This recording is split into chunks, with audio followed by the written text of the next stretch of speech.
I have a commitment with my mom first, so please use this to go to the hospital. My husband hands me $20 from his wallet. Caught off guard by the unexpected turn of events, I could only stare blankly as my husband already drove away in the car. Incredibly, he had left his wife, me, in labor, prioritizing picking up his own mother for her lessons. Even though his mother had constantly belittled me in the past, I put up with it for the sake of our unborn child. But now I understood. Someone who neglects their child like this doesn't deserve to be a parent. Despite the increasing pain, I decided to face the childbirth alone. My name is Catherine. I married my husband Bob, who is 3 years older than me, right after graduating from college. We were leading a reasonably happy married life. Bob had been a senior in my college club. He apparently fell for me at first sight when I joined as a freshman. Looking back, I blush thinking about how passionately he pursued me. When you're young, just the fact that someone is older can make them seem so cool. I reciprocated Bob's advances, and we dated smoothly until my graduation. Even after getting married, Bob was head over heels in love with me, so I was never concerned about him cheating. He'd always leave work on time, head straight home, and eat the dinner I'd prepared while it was still hot. I heard he bragged about it at work, saying how happy he was, so I figured no woman would approach a man who was so obviously devoted. However, Bob, from the time I met him, was always kind to women, and there were a few who would get close. Still, Bob was dedicated to loving me, so my eyes never wandered elsewhere. But there's a reason I described our seemingly smooth relationship as reasonably happy. That reason was my mother-in-law. I thought the age-old mother-in-law and daughter-in-law issues were things of the past, but the moment she saw me, she frowned and said, "What's up with that hair of yours? Looks like you dumped ink all over it. I bet you dyed it last night in a rush, didn't you? Trying to look pure and innocent? It's embarrassing. Can you leave my son here and just go back home? Honestly, if you knew you were meeting us, you should have taken care of your hair well in advance." When I first visited my in-laws before the wedding, she said this to me, and I was terrified and mortified. As she pointed out, I realized my hair color was too bright the day before, and with Bob's help, I had dyed it black. Embarrassed and frustrated by being seen through like this, I was downcast for a while. I admit my mistake in etiquette, but I wish she had said it a bit more kindly. Being separated from Bob because of my hair color, and virtually being kicked out of my in-laws' home on my first visit, Bob called me later and said, "I think Mom was just nervous and came off a bit harsh. She really does like you, don't worry. She's on board with our marriage and wants you to visit again." At that moment, I was pretty irritated by Bob's nonchalant tone. She insulted me in front of him, he didn't stop her, and now he seemed to be defending her. There's no doubt in my mind that her request for me to visit wasn't genuine. Was she gonna force us to live with her after we got married and constantly berate me? However, when I finally took the step to marry Bob, my mother-in-law made no such suggestion. I was relieved, but it was short-lived as she started frequently calling Bob to her home. He's finally done with college out of state and got a job back home, and then he gets married all of a sudden. I've been so lonely. Why don't you let Catherine have a break and come stay with me for about a week? When I saw such emails addressed to Bob, I was taken aback. Showing me the message, Bob asked, "What should we do?" Instead of letting him answer, I called my mother-in-law and said, "I really appreciate your concern, but we still have unpacking and paperwork to do. I think it'll be a while before he can take a break. I'm sorry." In response, she nagged, "You can do the unpacking yourself. Don't always rely on my son." I simply nodded and ended the call. She was pretending to care about me, but she just wanted her beloved son by her side. Was there no consideration for a newlywed couple? While I was irritated by my inconsiderate mother-in-law, I was also upset with Bob, who just went along without resisting. My husband says that his mother has always been like this. After she separated from my father-in-law, her overprotectiveness became even more intense. When my husband decided to go to college, she cried and tried to stop him. He somehow convinced her and went on to study, but apparently, they used to communicate via email or phone calls almost every night. He always trusted his mother, who raised him as a single mom, so I've heard they've always had a great relationship. It's admirable that he's devoted to his mother, but they're both adults, so there should be some appropriate boundaries. That being said, this has been their norm, and I understand that it's not right to judge another family's dynamics. If it weren't for this, my husband is great with housework and is sincere at his job. I even tried to be understanding for a while. However, it didn't take long for me to question their closeness. One weekend, my usually late sleeping husband woke up earlier than I did and started preparing to go out. I asked, "Did you have plans to go somewhere today?" To which he replied, "I'm going shopping with Mom, Catherine, you can keep sleeping." That was totally unexpected. Apparently, she wanted to buy some clothes and wanted his opinion, so she asked him to accompany her. This made me upset again, but I tried to keep calm and said, "Today's our day off together after a long time, why don't we do something?" But he shook his head saying, "I'd like to, but I promised Mom first, and she seems to be waiting for me outside." To that, I was taken aback and rushed to the entrance in my pajamas. Looking through the window, I saw my mother-in-law's bright red car parked outside. Noticing my gaze, she stepped out of the car, smiling slyly, and said, "Bob, you're taking too long." "Oh, Catherine, still sleeping at this hour even though you're a stay-at-home wife? That's pretty lazy of you. Should I get you an alarm clock as a gift?" With her lips as red as her car, she laughed out loud, then lovingly took my husband's hand and led him to the passenger seat. I was dumbstruck watching their intimate interaction and could only watch as they drove away cheerfully. After this incident, I started noticing changes in my husband. He almost stopped doing household chores, which he used to do regularly, and began visiting his parents' house almost every weekend. His attitude towards me changed and became more demanding. "You're too lazy, Catherine. Whenever I'm off, you just sleep in. Do you think you're fulfilling your duties as a housewife? You even stopped wearing makeup. Just because you're married doesn't mean you should get sloppy. Even Mom's concerned about you. Maybe you should visit your parents sometimes?" I don't know what my mother-in-law says about me, but my husband surely is taking advantage of that. He never complained about my naps or makeup when we were dating. But as my husband suggests, maybe my mother-in-law is genuinely concerned about my behavior. But, considering how my mother-in-law treats my husband like her boyfriend, I can't help but think that she's just trying to annoy me.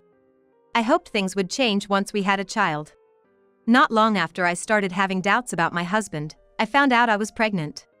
My husband was ecstatic, his eyes shining with joy, and he held my hand, saying we would face this together.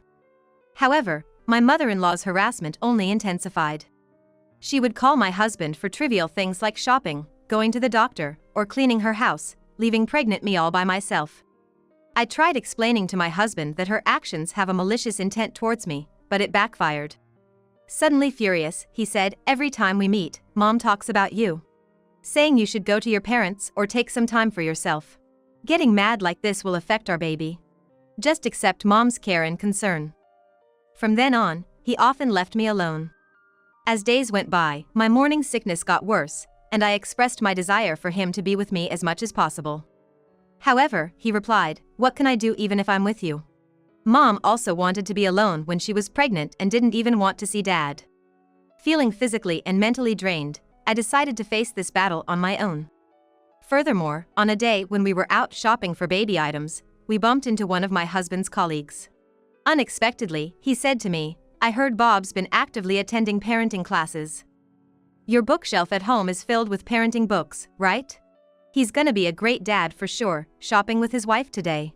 Can't wait for your baby to arrive." Surprised, I inadvertently blurted out, "What?" Bob quickly jumped in with a sheepish grin, saying, "Come on, stop that." Apparently, he's been portraying himself as an enthusiastic soon-to-be dad at work, even making up stories. Although I stayed silent to avoid an argument, I felt my anger boiling inside. Ever since, he continued to prioritize errands with his mother-in-law, and occasionally, when we would meet his colleagues, they would always say, "Catherine, you've got yourself a dream husband," with a hint of envy. This kind of behavior built up over time, and I started to distrust Bob's actions and words. I can't say for sure if this stress was the trigger, but one weekend, while I was making lunch, I noticed my pants were wet. A thought crossed my mind and I immediately ran to the bathroom. As I feared, my water had broken. I shouted across the house where Bob was still asleep, telling him to get the car ready ASAP. Bob, initially groggy, quickly realized the situation and turned pale, rushing to my side to help me walk. I had been told by the nurse multiple times to head straight to the hospital if my water broke. Understanding the potential urgency of the situation, Bob was starting to panic. As we were finally in the car and on our way, and I was beginning to feel contractions, Bob's phone rang. He couldn't pick up since he was driving, so I, fighting through the pain, glanced at the screen. A sinking feeling washed over me when I saw the name Linda, his mother. Staring at the screen for a while, the ringtone persisted. Thinking it might be faster to just answer and explain, I reluctantly picked up. Bob? Where are you? You remember today's our weekly knitting class, right? Did you forget? I shivered at the cloying voice she never used when speaking with me, but I decided to explain it to my mother-in-law. The thing is, my water just broke, and I'm on my way to the hospital with Bob. As soon as I said that, my mother-in-law started yelling at me like she was a different person. What's that got to do with me? Don't use my son as your personal taxi service. Can I speak to Bobby? I've got my weekly sewing class today, after all, and I had this planned first. I was at a loss for words. Not only did she not care about her grandchild's welfare, but she also said she didn't care. Even when I remained silent, I could still hear her shrill voice. I'm sorry, Catherine. My husband quietly said. For a moment, I thought he was apologizing to me for his mother's outburst. But then I noticed he was opening the door to the back seat where I was lying down. I had no idea what he meant, and the pain was so intense that I was just dumbfounded. He then said, I promised to drop off my mom, so can you call a taxi or an ambulance from here? I'll catch up with you, promise. So, with that being said. Hold on a second. You're prioritizing her sewing class over your own child? I can't convince her, so you've got to talk to her. It's getting more painful, we need to hurry. I raised my voice since I was running out of patience. But my husband grimaced and said, it's a weekly thing.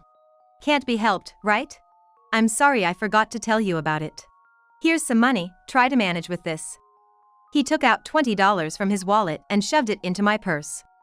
Then he went back to the driver's seat, and without hesitation, he drove off, leaving me behind. This can't be real. I was left not far from our home. Given the neighbors might see, I quickly looked up a taxi service. Meanwhile, I could feel the amniotic fluid flowing between my legs, panicking at the thought of our baby's safety. Tears welled up in my eyes as I struggled with my phone. Neither the baby nor I did anything to deserve this. Catherine. Suddenly, I heard my name called out.